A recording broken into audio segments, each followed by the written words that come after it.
So I think it's time to talk about guns.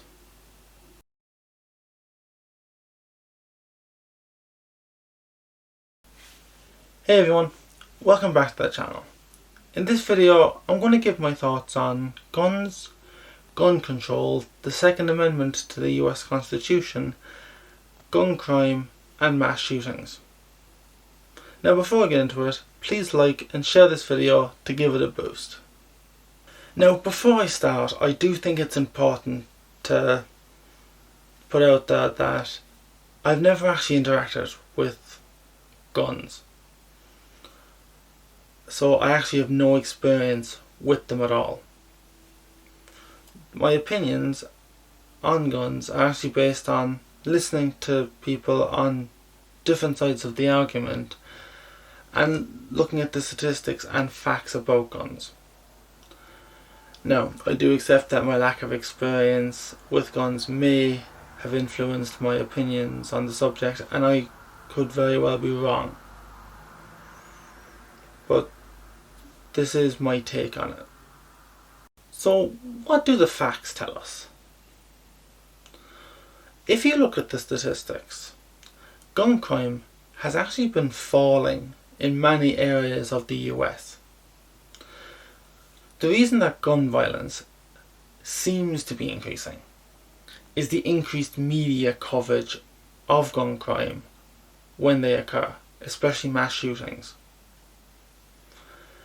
Now, areas like Portland and Chicago have seen increases in gun violence, but they've seen increases in violent crime in general. Now, this is partly due to the reduction in policing that we've seen over the last year and the increase in gang activity, especially in cities like Chicago.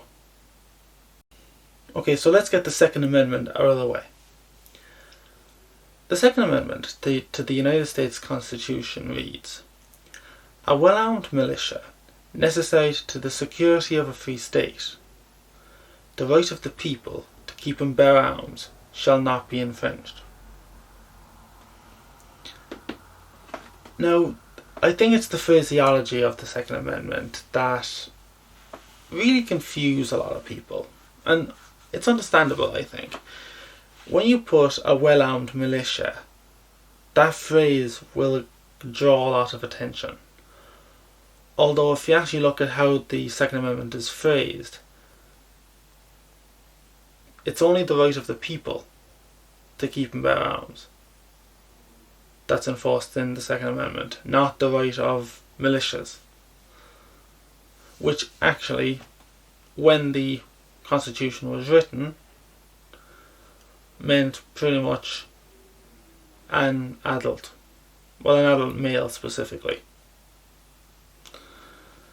Now, the reason for the inclusion of the right to bear arms in the Bill of Rights was so the people could protect themselves, but not just from threats from those who would seek to do harm against them in terms of other people, but also the government who would seek to do harm against them, and a government that would seek to infringe their rights.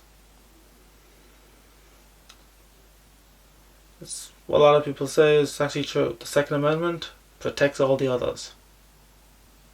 Now, I do believe there should be some restrictions to gun ownership, because after all, they are very dangerous weapons.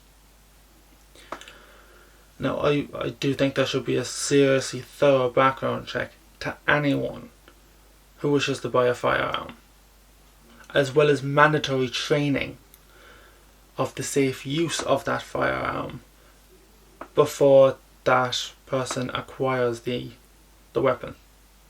Now, while the background check is done everywhere, different states go to different depths in terms of the background check of people who are purchasing a gun. And so it does end up being a bit of an imbalance. And guns are actually pretty safe when used by people that have had good training and don't actually seek to use them for bad reasons.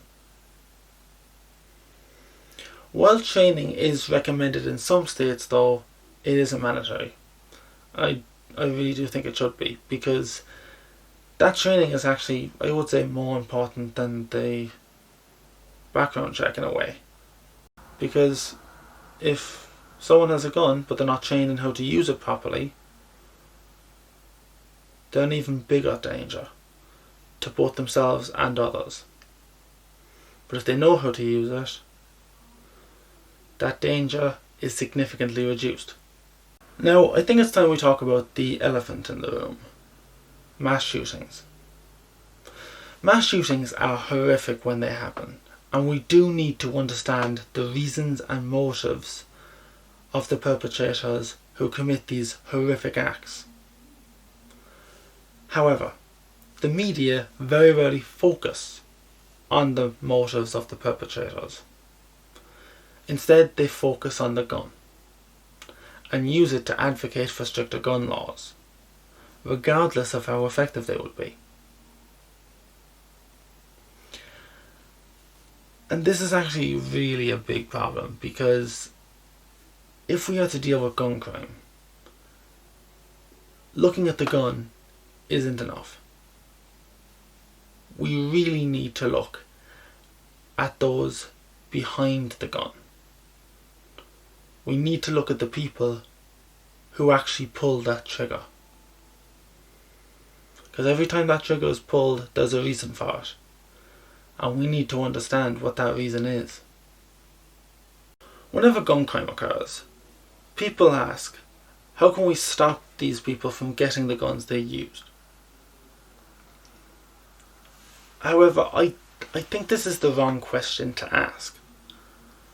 I think the main question should be, how can we stop people from getting to the point where they feel the need to hurt others with guns? I think a reason for it, though, is people want a quick and simple solution, like gun bans. But over the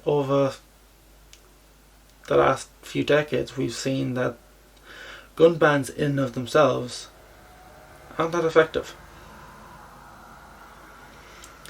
Gun control will not stop a determined criminal who seeks to do harm to others. We saw that in the UK. They had a serious gun ban, and knife crime shot up.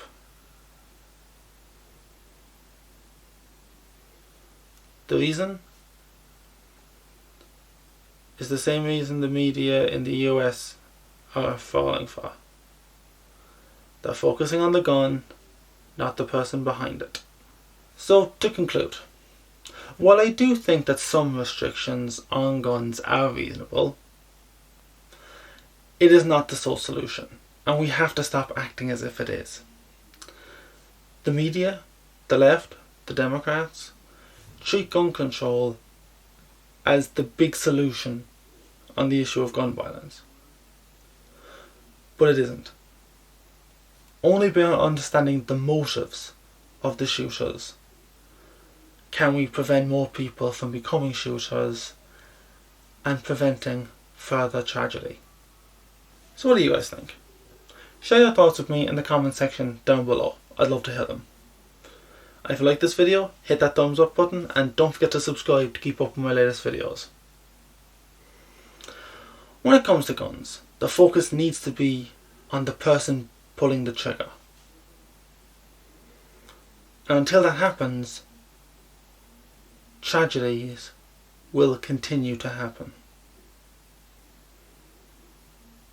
Thanks for listening, and I'll see you next time.